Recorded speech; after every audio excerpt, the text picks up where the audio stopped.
Chapter 25. "Oh, not Thalia," he said. "Silly, laughing little bat, but brave, too, going under the river water to retrieve Hazard, trying so hard to keep up with the full-grown bats, still trying after the flood and the scorpions and the nightmarish currents." Gregor thought of the last joke he'd told her. What did one wall say to the other wall? And how her frightened sobs had turned to giggles at the punchline. "Meet you at the corner." She was barely more than a baby, really. He walked over and knelt by Thalia's side. She looked so tiny with her wings folded against her, without that bright, bubbly thing that was Thalia radiating from inside her. He gently laid a hand on her chest, brushing away some of the ash, revealing a small patch of peach-colored fur. Hazard wept inconsolably, his tears raining down on Thalia's face. "It was the mark of secret. It took my mother, and now it took her." Under the gray powder, Luxa's face was still and distant. "It was my fault," she said. "I should never have allowed any of them to come on the picnic." "The picnic was not the danger, cousin," said Howard. "I was the one who insisted on trying the swag, and it was there our troubles began." "No, I did not fly fast enough," said Eris. "I had her, but I did not fly fast enough." "Stop it, all of you," said Ripred. "She died from poisonous fumes, not by any of your hands. She was flying, so she breathed deeper. She is small, so she succumbed more quickly. None of you are to blame." The whole episode was beginning to worry Boots. She slid off Temp's back and came over to Thalia. Wake up, Thalia!" "Don't, Boots," Gregor said, catching her hand. "She needs to wake up," said Boots. Hazard is crying. When does she wake up?" Gregor could not find it within him to give his standard reply, to pretend that in a short time Thalia would be back with them, laughing and happy, and somehow it seemed wrong to try. Boots was getting older. Very soon she would begin to realize the truth on her own anyway. "She's not going to wake up," he told her. "She's dead." "She doesn't wake up?" said Boots. "No, not this time," said Gregor. "This time she had to go away." Boots looked around at all their faces, at Hazard crying. "Where did she go?" No one had an answer. "Where is Thalia when she doesn't wake up?" The question hung in the air for an eternity. Finally, it was Howard who spoke up. "Why, she's in your heart, Boots." "My heart?" said Boots, putting both hands on her chest. "Yes, that's where she lives now," said Howard. "She can fly away?" asked Boots, pressing her palms tightly to her chest, or against her heart, as if to keep Thalia from escaping. "Oh, no, she will stay there forever," said Howard. Boots looked up at Gregor for confirmation. He gave her a nod. She went back over and climbed onto Temp's shell thoughtfully.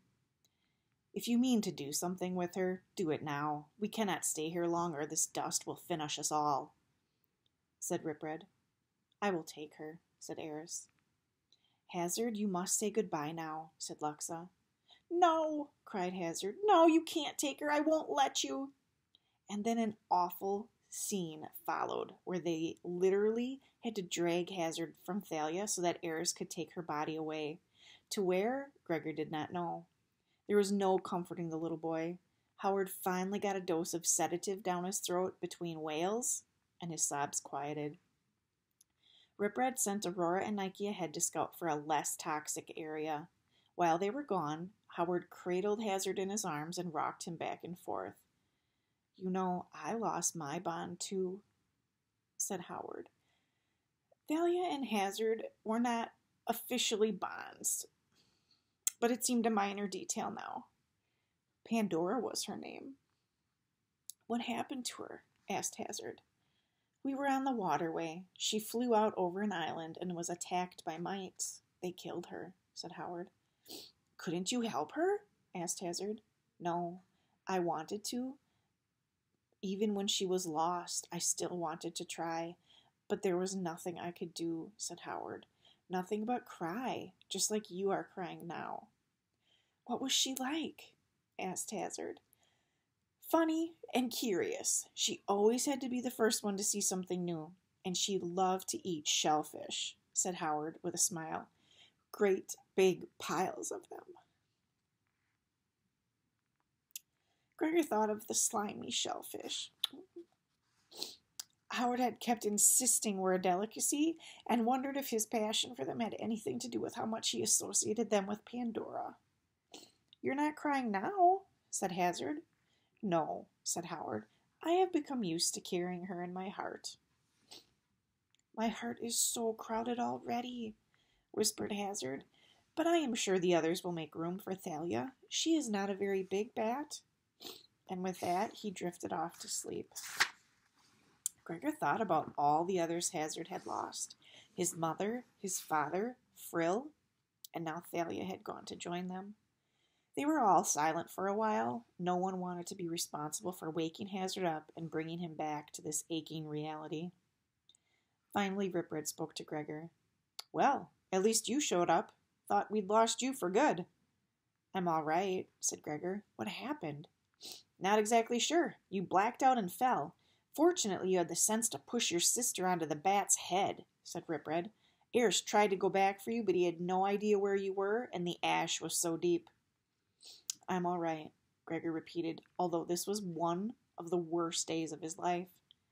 Aurora and Nike flew up. They had discovered a tunnel that led upward to cleaner air.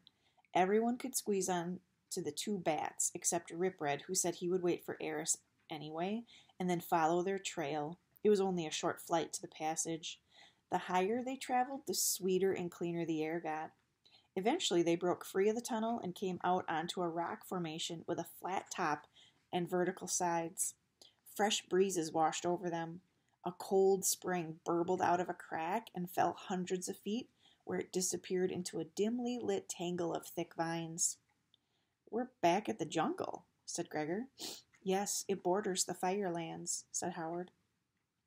They took turns gulping down the spring water and washing the ash from their skin. Boots said she was hungry, and Howard gave her the last piece of stale bread. She curled up next to Hazard on a blanket and went to sleep. Cartizan had fallen into some kind of stupor as well, although he often sat up and looked around, squeaking rapidly, before collapsing back on the ground. No one else seemed able to sleep or talk. They just sat around, staring at the flashlight or down at the jungle. Gregor watched Luxa watching the spring for a while. She seemed unnaturally calm. About an hour later, Eris arrived with Ripred. "Where did you take her?" Howard asked. "Back to the Queen, so she might lie with the nibblers and not alone," said Eris. "The lava will claim them all soon. Half were already covered." "Yes, the Bane does not only want to kill them, he wants them to disappear without a trace," said Ripred. "So it seems the Overlander was on to something about the song." "You mean that it's a prophecy?" said Gregor. "If it is, we should name it," said Aurora. "I have already done so in my head, but the name need not stick," said Nike. "I call it the Prophecy of Secrets." "It is well named," said Eris, "since the marks of secret led us to it." "And even its nature was a secret," said Howard. "No one suspected a childish song to be a prophecy." "One we still need to break," said Ripred. "I think we understand the first two parts now. We know who the Queen is. We know about the nibblers. How does the last part go?" Luxa spoke the last verse. Without the playful melody, they were just words, and loaded words at that. "Now the guests are at our door. Greet them as we have before. Some will slice and some will pour. Father, mother, sister, brother, off they go. I do not know if we will see another." "I suppose the first question is who the guests are?" said Howard. "Well, if the door opens to regalia, which I'm assuming since Sandwich called it our door, then given the circumstances, the guests are probably someone Her Highness has recently declared war on," said Ripred. "The Nars," said Luxa, "and we will greet them as we have before." Gregor remembered that this was the part in the dance where everybody pretended to pour tea and serve cake. "Some will slice and some will pour." "What does that mean?" he asked. "Swords slice," said Luxa. "And when the city is under siege, We pour boiling oil over the walls and onto our enemies. She said the words without any particular sense of fear or revulsion, but Gregor was filled with both. I wonder when the attack will be, said Howard. Someone must return at once to warn the Regalians, said Nike. No point in me coming, of course. Neither side would welcome me. No, I think I may hang around here for a while, said Rip Red. And do what? Asked Gregor. Rip Red always had a plan. Those nibblers we saw today, they're only a fraction of the ones who've been driven here. The others might still be alive. I was thinking they'd make a likely army, said Rip Red. For you? Asked Luxa. They would never follow you. That's where you come in, your highness, said Rip Red. If we go together, we might be able to mobilize them. I might alone. What do you add to the mix? Said Luxa. Don't be impertinent. Is it a yes or a no? Said Rip Red impatiently. Luxa only took a second to consider the proposition. Yes, she said. Howard, will you come? I will have to, cousin, if you insist on doing this, said Howard doubtfully. Cartizan will want to join us. He's too beat up, said Rip Red. But with you two on flyers and me on the ground, we might be able to break them out. I am sure they will follow me if we can get in close enough for them to hear my voice, said Luxa. I'm counting on that, said Rip Red. Let's say 4 hours rest and we begin. Gregor had begun feeling like he was invisible. No one was involving him in the plans at all. I'll be ready, he said. No. Rip Red and Luxa spoke in the same breath and with the same intensity. What? Said Gregor in surprise. Not you, boy. You're taking the pups back to Regalia, said Rip Red. That's the end of the chapter.